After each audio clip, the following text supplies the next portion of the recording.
we are going to start. Today we're going to start by figuring out the challenge question from yesterday. And this one's a challenge because you kind of have to look at it in two parts and then kind of move back and forth between those two parts. So when you read the question, it says, I have a 600 kilogram jet car, and it starts off accelerating under the engine. So while it's using the engine, then it is going probably a little bit faster, right? So while it's under the use of the engine, then I have some information. It says that it starts from rest. So I know V1 while using the engine will be 0. And the distance it travels is 1 kilometer, which I'm going to change to meters right away because I know I'm going to need it in meters because we're dealing with forces, because it does ask me about the force, and forces must deal with meters. So let's get that done right away.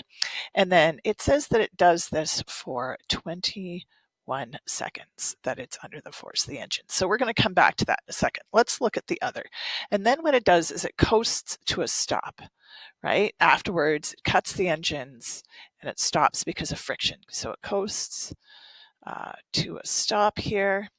And when I consider that, that means that it stops. So V2 is going to be 0. And it says that it does this in 1.4 kilometers. Again, I'm going to change that to meters so I don't mess that up right away. I have to keep an eye out for that stuff, right? And that's all I know right now. But I do know one other thing. It's going to speed up from 0 until it hits a certain velocity under the engine, and then it will coast to a stop. So the V2 over here will be the V1 over here, right? Whatever the velocity here is, when it stops using the engine, will be the velocity here when it starts coasting to a stop. So that's one of the things I'm going to need to find. So let's start off with that. It's a good place to start. So to do that, I'm going to use the equation d equals v1 plus v2 all over t divided by 2. So I will put my numbers in. So I have my 1,000 meters. V1 is 0. I'm trying to find V2 divided by 2 all times my 21 seconds. There we go. So, of course, you should be able to rearrange this, right? Write down whatever steps you need to. If you can just go straight to the answer, that's cool. Please put it in your calculator. Make sure you can do the math.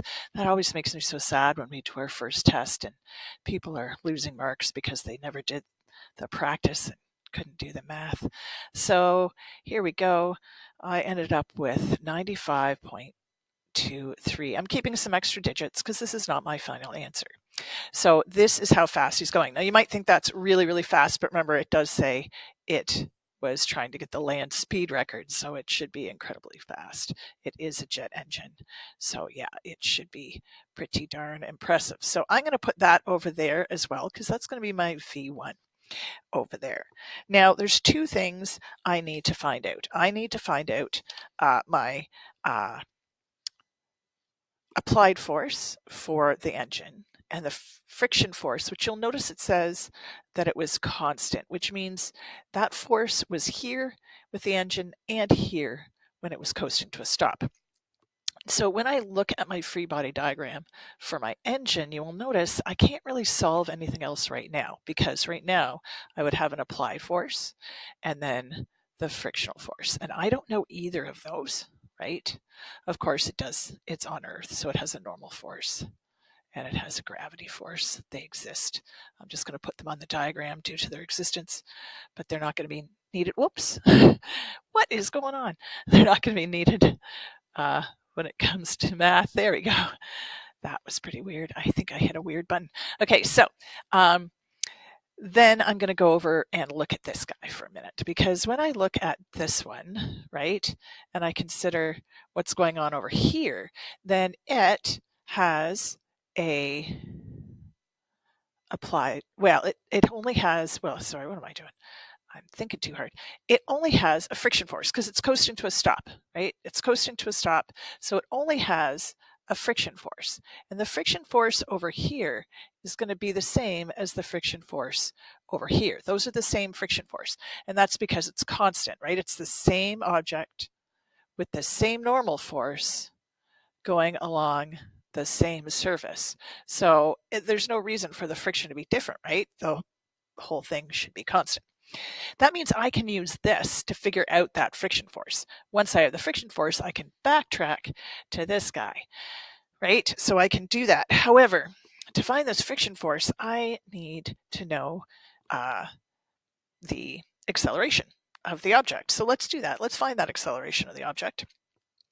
Because I now know V2, V1 over there, I know I can do that, right? I have all the information I need. So I'm going to do that first. So I can find, using this equation, I can find my acceleration. My acceleration will get me into forces. Remember, the acceleration is kind of the link between kinematics and forces because of that net force. It takes you across. So I'm going to say 0 equals V1 95.23 all squared plus 2, and then A, which is what I'm trying to find, and D 1400. So rearrange it however whatever steps you need to write down, right? You can just do it all at once and just write down A. You can do it in steps, whatever you need to mathematically, but I ended up with negative 3.239. And remember, my units are meters per second squared. So I'm going to just use those extra digits, right? I don't want to over round because if I over round, I lose accuracy. I'm going to do my rounding all at the end. This is not a final answer. Now I have this though, I can find the net force for this because the net force for this is going to be mass times acceleration.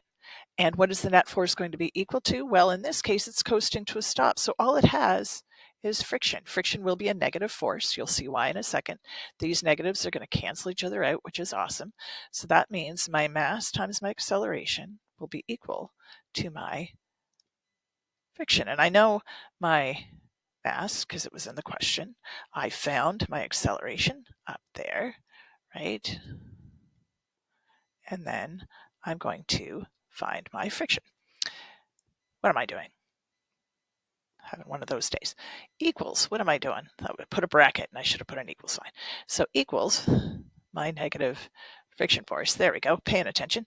So now I can find my number. You'll notice this negative and this negative will cancel each other out. So I will just find a numerical value for friction. And I got 1943 newtons. Now I'm going to round that because this is going to be one of my final answers. So in my therefore sentence, I would put this to 2 sig figs. That's because when you go back to the question, you'll notice the smallest one is the 1.4 kilometers, which is 2 digits. So I only get to keep my 2 digits. So this will be 1.9 times 10 to the 3. Excellent. Now I'm going to have to go back to this side because I've got one answer now. This allows me to go back to the other side. Allows me to go back to the other side because now I have my friction force, right? I have my friction force here. That gets me a step closer, but there's something else I need to do first. First, I have to find the acceleration over here because it's not the same as this acceleration, right? This is the acceleration when it slows down. I need the acceleration when it speeds up because that will let me find the net force over there. So let's move on and do that. So that's not so hard because I still have all those numbers, right? I still can use my kinematic equations and find this out. I'm just going to use a different equation. You'll notice I'm avoiding using my V2, and that's because if I made a mistake, if I did something weird, right, then I would get 2 wrong answers. This will make sure I don't do that. So I have my 1,000 meters, 0 plus 1/2. I'm trying to find my acceleration on this side, and this happened in 21 seconds. So again, whatever math you need to do, but I got an acceleration of 4.535. I'm going to keep those extra digits because we're not done yet. Voila. So why did I do this? Well, this lets me do my final step.